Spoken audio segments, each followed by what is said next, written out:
उधर दुर्योधन के हृदय में बड़ी जलन पैदा है, मैं ऐसा परास्त हुआ, इनका नाश कैसे करूं, पांडवों का नाश कैसे करूं, क्या कर सकता हूं। वो इसी विषय में सोच ही रहे थे कि अचानक देखा कि एक अवधूत आ रहे हैं सामने से। ये छल कपट विद्या में प्रवीण शकुनी, कर्ण, धृतराष्ट्र, दुर्योधन ये साथ ही रहते थे। यही देखा कि अरे अवधूत रूप में तो दुर्वासा जी हैं। एकदम सब सावधान हुए, जाके साष्टांग प्रणाम किए, नम्रता पूर्वक हाथ जोड़कर कहा महाराज महल पधारिए, सेवा स्वीकार कीजिए। आगे दुर्वासा जी, बड़ी कठिन है इनकी सेवा करना, तो मेरा आतिथ्य सत्कार करोगे तुम? दुर्वासा जी ने कहा। बोले भगवान रात दिन मैं स्वयं खड़ा होकर के आपकी रात दिन सेवा करूं। तो ठीक है, बनवाओ भोजन, हम आ रहे हैं अपना नित्य कर्म करके। भोजन बनवाया, आए, बोले फेंक दो ये बना हुआ भोजन, हम नहीं पाते, बनाओ तत्काल बनाओ। तत्काल बना, भूख नहीं है हमारे। अचानक रात्रि में उठते, बहुत भूख लगी, तुरंत भोजन चाहिए, तुरंत। वो बिल्कुल जानता था कि बड़े विचित्र कोटि के महात्मा हैं, और अगर इनको प्रसन्न कर लिया तो कुछ भी दुर्लभ। मुझे जल्दी लाओ, बहुत भूख लगी है। भोजन तैयार, अदृश्य हो गए, अब इंतजार कर रहे हैं। अकस्मात फिर प्रकट हो जाए, ये तो बासी भोजन है ना, तुरंत भोजन बनाओ। तुरंत भोजन बनाकर, और बार बार दुर्योधन की तरफ हाथ जोड़े, दास की तरह रात दिन खड़ा रहा। कई बार ऐसी प्रयास किए दुर्वासा जी ने कि फेल हो जाए, बस उस जानता था, बिल्कुल हिम्मत करके ऐसे। दुर्धर्ष मुनि जब देखे कि सेवा में बिल्कुल नहीं, वैसे ही शांत भाव से खड़ा है, वहां क्या चाहते हो, तुम्हारे मन का मनोरथ क्या है?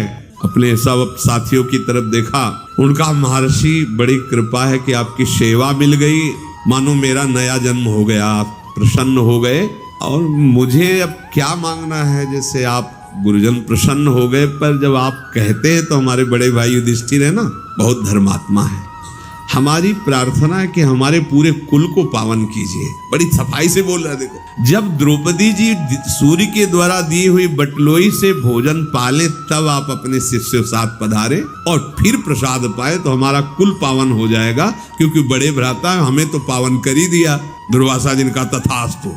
देखो, ये दुष्ट बुद्धि का लक्षण होता है। इतने बड़े महात्मा को प्रसन्न करके क्या मांग रहे हैं, और उनका विचार क्या है कि जब द्रौपदी बटलोई से पा लेती तो उसमें कुछ होता नहीं, कुछ नहीं निकलेगा, और ये जब इतने महात्माओं के साथ वहां जाएंगे तो क्रोधी महात्मा तुरंत श्राप दे देंगे, अब तो नष्ट ही हो जाएंगे पांडव। ऐसा इनका विचार था। मुझ पर कृपा कीजिए और मेरे भाई के पास जाइए और यशस्विनी द्रौपदी के हाथ से प्रसाद पाइए, तब हम जानेंगे हमारे कुल को आपने पावन कर दिया। दुर्वासा जी ने कहा चलो, तुमने सेवा की है तो मैं ऐसा ही करूंगा जैसा तुम चाह रहे हो। और दुर्वासा जी अंतर्धान हो गए अपने शिष्यों सहित। कर्ण का हाथ अपने हाथ में लेके दुर्योधन उछल पड़ा कि अब तो दुश्मनों का नाश ही हो जाएगा, पर उनको ये पता नहीं कि जो भगवान के आश्रित हैं बाल बांका कर सके, चाहे जग बैरी हुए, एक दो की बात क्या। अब दुर्वासा जी को चलना फिरना तो है नहीं, तो दिव्य देहधारी तत्काल प्रकट हो गए युधिष्ठिर जी के पास। ध्यान में देखा द्रौपदी जी प्रसाद पा चुके, सोई पधारे कुटिया में। जो ही देखा महाराज युधिष्ठिर, दुर्वासा, एक बार तो सबके कपकपी पैदा हो जाती थी, क्योंकि प्रसिद्ध थे ये। साप देना तो इनका बिल्कुल जबान पे समझो, जरा सी त्रुटि हुई कि साओ, अगर प्रसन्न हो गए तो वरदान भी जो चाहो। बहुत से शिष्यों की भीड़ के साथ पहुंचे वहां। युधिष्ठिर जी ने देखा सम्मुख महर्षि दुर्वासा, तत्काल खड़े हो गए, आदर पूर्वक प्रणाम किया, अर्घ्यपाद्य दिया, बैठाला, पूजा की सब ऋषियों की, और भगवान बड़ी कृपा की, आप पधारे। बोले हाँ भूख लगी, तो ये तो हमारा अहोभाग्य है, आप प्रसाद पाइए। बोले नहीं, थोड़ा नित्य कर्म करके आते हैं, स्नान करके अपने शिष्यों के साथ आप रसोई तैयार करवा लीजिए। अब शिष्यों सहित भोजन करवाना है। मेला चलता था, कहीं वर्णन आता है 60,000 शिष्य, कहीं 10,000 शिष्य। अरे 88,000 ऋषि एक साथ नैमिषारण्य में, 88,000, तुम कितने हो? 88,000 ऋषि, और एक शासन में। ऐसा नहीं था, एक शासन कैसे पर उनका उद्देश्य है ना भगवत भजन। जब उद्देश्य होता है तो हर कष्ट सहकर उद्देश्य का ही पालन किया जाता है। हमारा लक्ष्य भगवत प्राप्ति। अब अपमान हो, सम्मान हो, भूखे रहे, कैसे रहे, हमें भगवत प्राप्ति करना है। युधिष्ठिर जी से कह के कि जा रहा हूं स्नान नित्य कर्म करके आ रहा हूं, जो ही निकले युधिष्ठिर जी ने पूछा द्रौपदी से, प्रसाद पा लिया? बोले हाँ पा लिया। मतलब क्या ऐसे कोई सरल महात्मा है कि हाथ जोड़ के कह देंगे महाराज जी थोड़ा सा शाम तक का समय दो, कंदमूल फल ले आए? वो महात्मा तो तत्काल, हमने आतिथ्य का निमंत्रण भी कर दिया। आप द्रौपदी जी ने कहा इतना उदास होने की जरूरत नहीं है, तुम एक बटलोई पर विश्वास करते हो इतना, और जो संपूर्ण विश्व का भरण पोषण करने वाले मेरे प्यारे कृष्ण चंद हैं, तुम्हें उनकी याद नहीं आ रही? अरे आप क्यों चिंता करते हो? हाथ जोड़ा, कृष्ण कृष्ण महाबाहो देवकी नंदनाव्यय वासुदेव जगन्नाथ प्रणतारति विनाशन विश्वात्मन विश्वजनक विश्वहर्ता प्रभो व्यय प्रपन्न पाल गोपाल प्रजापाल परात्पर आकूतीनां च चित्तीनां प्रवर्तक नतास्मिते। हे कृष्ण, हे गोविंद, हे महाबाहु, हे देवकी नंदन, हे अविनाशी वासुदेव, आपके चरणों का जिसने आश्रय लिया उसको कभी दुख देखना ही नहीं पड़ा। जगदीश्वर, आप संपूर्ण जगत की आत्मा हो, अविनाशी हो, विश्व की उत्पत्ति संहार करने वाले हो, शरणागत की रक्षा करना आपका व्रत है। हे गोपाल, आप अपने प्रणत जनों का पालन करने वाले परात्पर परमेश्वर हो। आकुति मन चित्त बुद्धि इसके आप प्रेरक हो। मैं आपको प्रणाम करती हूँ। आओ, जिसे कोई अन्य की सहायता नहीं, केवल आपकी सहायता चाहिए, उसके लिए आप विलंब नहीं करते। एक एक शब्द समझ लो, अन्य की सहायता अगर है तो प्रभु विलंब करेंगे, अन्य सहायता नहीं तो प्रभु आपको अनुभव करा देंगे मैं आ चुका हूँ। असहाय भक्तों की सहायता केवल आपसे ही होती है। प्राण मन की वृत्ति आपके पास तक नहीं पहुंच सकती, क्योंकि आप इनसे परे हैं, प्राण और मन से भी। मैं तुम्हारी शरण में हूँ। हे शरणागत वत्सल देव, आप कृपा कीजिए। नीलोत्पल दल श्याम पद्म गर्भारुणे क्षणो पीतांबर परिधान लसत कौस्तुभ भूषण त्वमादिरंतो भूतानां त्वमेव च परायणं परात्परं ज्योतिर्विश्वात्मा सर्वतोमुखः। हे नील कमल दल के समान श्याम सुंदर, हे अरुण नेत्रों वाले पीतांबरधारी कृष्ण, हे वक्षस्थल पर कौस्तुभ मणि धारण करने वाले प्रभु, हम सब तुम्हारे सेवक हैं, आप हमारी रक्षा कीजिए। प्रभु, ये दुर्वासा जी भारी विपत्ति के रूप में टूट पड़े हैं आकर के, आप हमें बचाइए। कौरव की सभा में जैसे आपने मेरी लाज रखी थी, वैसे ही आप मुझे संभालिए। द्रौपदी अचिंत्य गति परमेश्वर देवाधिदेव जगन्नाथ महान ब्रह्म भगवान श्री कृष्ण की प्रार्थना की पीतांबर फहराते हैं, जैसे हवा में फहरा समेटते दिखाई दे। कितना, ये कोई कथा नहीं है, सत्य मानो। आपके लिए भी आज वो ऐसे ही हैं। कदम कदम पर अनुभव हुआ है, मेरे प्रभु मेरे साथ है। जहां कोई ऐसा लगा गया, ऐसे ही जैसे कोहरा छाया और सूर्य प्रकाशित हुआ, सारा कोहरा उड़ गया। देखा है, सच्ची मानो ये कथा नहीं है, ये हमारी ही बात है हम सबकी। केवल प्रभु का आश्रय हो तो आपको दिखाई देगा वो किसी न किसी रूप में आ रहा है, पक्का।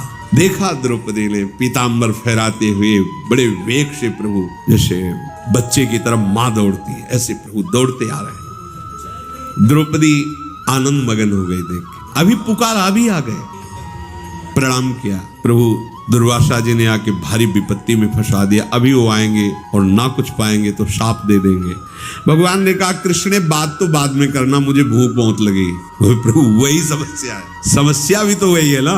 वो बोले नहीं, मुझे बहुत भूख लगी है, मैं तभी आपकी बात सुनूंगा, पहले अपनी भूख मिटाऊंगा। तो उनका, प्रभु आपको पता है उस बटलोई में जब मैं पा लेती हूँ तो कुछ नहीं बचता, ऐसा सूर्य का वरदान है, और हमने उस बटलोई को पवित्र करके धो के रख दिया है, अब उसमें कुछ नहीं है। भगवान ने कहा, लाना बटलोई, उसमें कुछ तो होगा ही। देखो, कर तुम अकर तुम अन्यथा कर तुम। पहली बात, सूर्य का वरदान है कि जिस समय द्रौपदी पालेंगे उसमें कुछ नहीं बचेगा, भगवान है सूर्य। दूसरी बात, एक पतिव्रता पात्र मार्जन करके रखेगी, उसमें जूठन लगी रहेगी। अरे साधारण आदमी भी पात्र मानता है कि जूठन न लगे, उसमें जूठन कैसे बच जाएगी? महाराज कितने समर्थ हैं, लाओ बटलोई। तो उनका प्रभु धो के लाओ, तो तुम लाए, उसमें एक शीत प्रकट हुआ दिखाई दे, देखो ये लगा हुआ है, इतने से तो पूरा विश्व तृप्त हो जाएगा। ऐसे लेके भगवान ने अपनी ये देखो प्रकट किया है। सम्मान रखें तो भगवान सबकी बात का सम्मान रख दे, नहीं तो ऐसे है जैसे कोई जा ऐसा हो जाएगा, तेरे कहले से होगा। मेरी प्रिया जो अगर नहीं चाहती है तो खोपड़ी के बल खड़ा होकर साफ दे तो भी कुछ है। साप ताप पाप रोग शोक दारुण दुखारी, लाल इष्ट दुष्ट दलन कुंज भवनचारी। लालजू के इष्ट है गोरे चरणारविंद।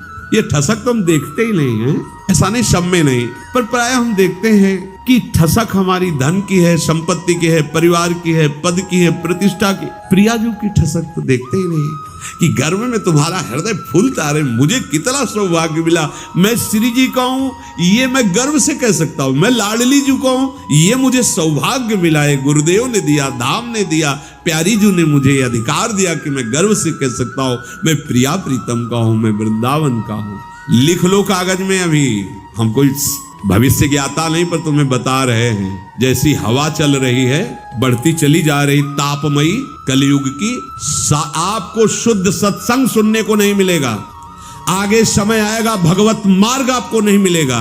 आगे समय आएगा भगवत मार्ग में सिद्ध महात्मा नहीं मिलेंगे। लिख लो, ऐसा समय आता चला जाएगा कि लुप्त हो जाएगा। धर्म ग्रंथों की बातों पर अविश्वास हो जाएगा। जो धर्म से चलने वाले महात्मा जन बड़ी कठिनाई से उस स्थिति को प्राप्त करते थे, अंतर्हित हो जाएंगे, तुम्हारे सामने ही नहीं आएंगे। जो होंगे ऐसी जगह अपने शरीर को छोड़कर प्रभु के धाम में चले जाएंगे, अव्यक्त हो जाएंगे। तभी भाव भ्रष्टाचारा सब संसारा, धर्म सुने नहीं काना। जरा सा भक्ति मार्ग में चले, उसको रौंद देने के लिए माया तैयार है। कलिकाल उसको भ्रष्ट करके मिटा देने के लिए तैयार। तुम क्या समझ रहे हो? ये कलिकाल यहाँ का राजा है इस युग का। अगर ऐसे महात्माओं की जय होती रही तो कलिकाल चुपचाप बैठा रहेगा, कुछ नहीं कर पाएगा। पर वो राजा है, वो ऐसी कालिक पोत देता है कि श्रद्धा ही न रह जाए, विश्वास ही न रह जाए। अब चलाओ, अब उसका चलेगा राज्य। क्योंकि जहां महात्मा के वचनों का शासन होता है, वहां ना माया प्रभाव दिखाती है, ना कलयुग अपना प्रभाव दिखा पाता है। तो तुम बोलते रहो, तुम्हारी कोई सुनेगा ही नहीं, हम तुम्हें ऐसी जगह खड़ा कर देंगे। वो राजा है यहाँ का, कलयुग का इस समय राज्य है। तो अभी तो बच्चा है, वो ऐसे देख लेता है, बस घुटनों के बल चल रहा है। और जिस दिन खड़ा होके ताल ठोकेगा, कोई सृष्टि में ऐसा नहीं रहेगा। जहां नाम सुनाई दे, जहां स्वाहा स्वधा, जहां परम पावन धर्म की चर्चा, बोल नहीं सकते, समय आएगा बोल नहीं सकते। देख लेना, ऐसा राज्य आएगा, ऐसा शासन आएगा, पहले से शास्त्रों में लिखा हुआ है। आप जय घोष नहीं कर सकते भगवान की चर्चा नहीं कर सकते, वैराग्य मार्ग का उपदेश नहीं कर सकते। आगे समय आएगा। द्रौपदी ने कहा बड़ी लज्जा से युक्त कि प्रभु आप कह रहे कि मुझे भूख लगी, क्या लाओ ना। बटलोई ला के दी।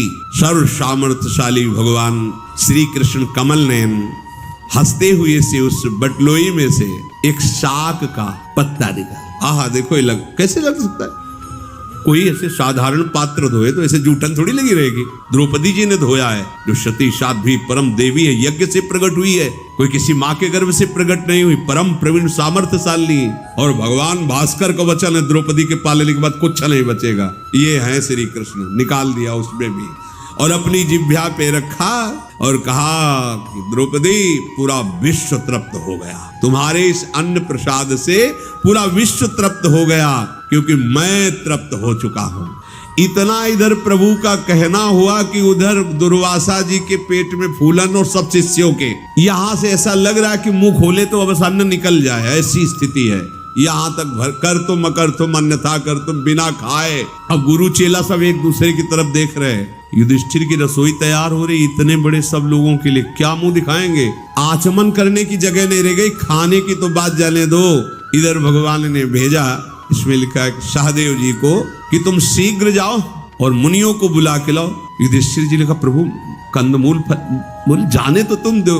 वो गए दुर्वासा जी को बुलाने के लिए। वहां मुनिजन जो है आपस में ऐसी अन्न की खट्टी डकारें आ रही थी, आचमन भी नहीं कर सकते। सब जल्दी से जल्दी निकले, अपने कपड़े कमंडल उठाए, बोले भाग चलो। अगर वो निमंत्रित तो अब क्या होगा? दुर्वासा जी को याद आ गई अम्बरीश जी की बात कि एक भक्त के यहाँ जाके थोड़ा हम अपनी तपस्या का रंग दिखाया तो त्रिभुवन में भागना पड़ा। ये उनसे कम नहीं युधिष्ठिर जी। और जब हम खाएंगे नहीं, रसोई इतनी ज्यादा बन गई होगी सब शिष्यों के लिए, तो फिर हम तो भस्म ही हो जाएंगे, अब तो बचेगा ही नहीं। अम्बरीश जी की याद आई, इसमें लिखा है उनको अम्बरीश जी की याद आ गई कि दुर्दशा क्या हुई थी हमारी एक भक्त के साथ खिलवाड़ करने में।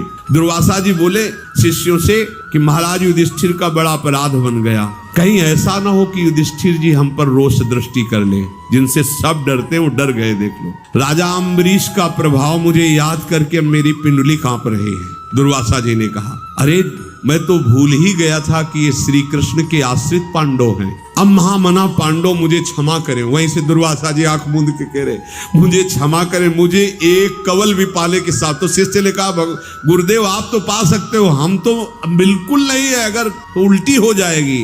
बोले एक ही बात है कि पांडव हमें देख न पाए, पतली गली से यहाँ से भाग ले। सब शिष्य सहित तुरंत भाग गए। कहीं कहीं कथा में आता है कि वार्ता भी की, पर यहाँ महाभारत में जो भगवान व्यास देव जी लिख रहे उसमें लिखा है तत् एतान पृष्ठवैव शिष्या शीघ्रम पलायात। कोई बुलाने आ न पाए इसके पहले हम भाग चलते, तो शिष्यों सहित भाग गए। दुर्वासा मुनि और उनके सब शिष्य जब जहां जिसको रास्ता मिला उसी गली से जंगल में भागे। जब वहां गए तो देखा कि वहां कोई ऋषि मुनि नहीं है। तो तपस्वियों के मुनि जो वहां आश्रम थे उनसे पूछा कि दुर्वासा जी को देखा? बोले कमंडल और गीले कपड़ा से सब ऋषि भाग के चले गए, इधर पता नहीं क्या हुआ, हमें पता नहीं। लौट के आए और युधिष्ठिर जी से कहा कि वो तो सब ऋषिजन भाग गए। तो भगवान श्री कृष्ण मुस्कुरा दिए, बोले हाँ वो इतने तृप्त हो गए कि अब यहाँ आने लायक नहीं है, वो सब भाग गए, आप चिंता मत करो, आपका अब कहीं अमंगल होने वाला नहीं है। दुर्वासा ऋषि का अकस्मात इस तरह से आकर के और उनको संकट में फंसाना, भगवान श्री कृष्ण के आश्रय लेकर संकट से निवृत्ति होना, इस प्रसंग से शिक्षा लो। इतना बड़ा काम किया दुर्योधन ने कि दुर्वासा जी को प्रसन्न ये मांग लेता, भगवान हमारी बुद्धि शुद्ध करो, भगवान आप हमको एक क्षत्र चक्रवर्ती सम्राट पद दे दो, ऐसा मांग लेता। देवराज इंद्र पद दे दो। ये मांगा कि ये अगर ईर्ष्या है तो बड़े से बड़ी तपस्या, बड़े से बड़ा सेवा वो सब व्यर्थ हो जाती। देखो व्यर्थ हो गई ना, उसका सब इतनी बड़ी दुर्वासा जी की सेवा करके तो कुंती जी ने प्राप्त किया था ऐसा मंत्र। किसी भी देवता को बुला लो, तो जो पांडव प्रकट हुए दुर्वासा जी के दिए हुए मंत्र के द्वारा ही प्रकट हुए। अरे किसी साधु महात्मा ऋषि या कोई तपस्या, किसी देवता की आराधना करके अपना मंगल मांगो, सबका मंगल हो ऐसा मांगो, दूसरों का अनिष्ट क्यों मांगते हो? पर ये ईर्ष्या, ये द्वेष, ये अभिमान सदैव नष्ट करता रहता है। और कैसी भी परिस्थिति आवे इस चरित्र से शिक्षा लो, किसी दूसरे की तरफ मत देखो, सीधे हरि को बुलाओ, सीधे हरि से। हरि स्मृति सर्व विपद विमोक्षणम, ये सिद्ध बात है। जब आप संकट में हो तो धैर्य पूर्वक प्रभु का स्मरण करो, और प्रभु भी जिनका स्मरण करते हो लाडली जी का स्मरण करो। राधा राधा राधा, लाडली जी आप संभाल लो, लाडली वो संभाल लेंगे। प्रभु तो कभी कभी हमारे आचरणों पर गुस्सा भी कर जाते, पर हमारी श्री जी नेक हो न रिस्क हो, ऐसी अलवेली सरकार है, ऐसी करुणामयी है, पूछो मत। बस इतना ही हम कहते हैं कि एक बार विश्वास मानकर राधा राधा राधा मेरी महारानी जो, हम लोग जैसे भी हैं उनकी अपार कृपा हो, इसी कृपा के बल से हम सब दुखों से निवृत्त होकर श्री जी को प्राप्त कर लेंगे। श्री राधा वल्लभ लाल।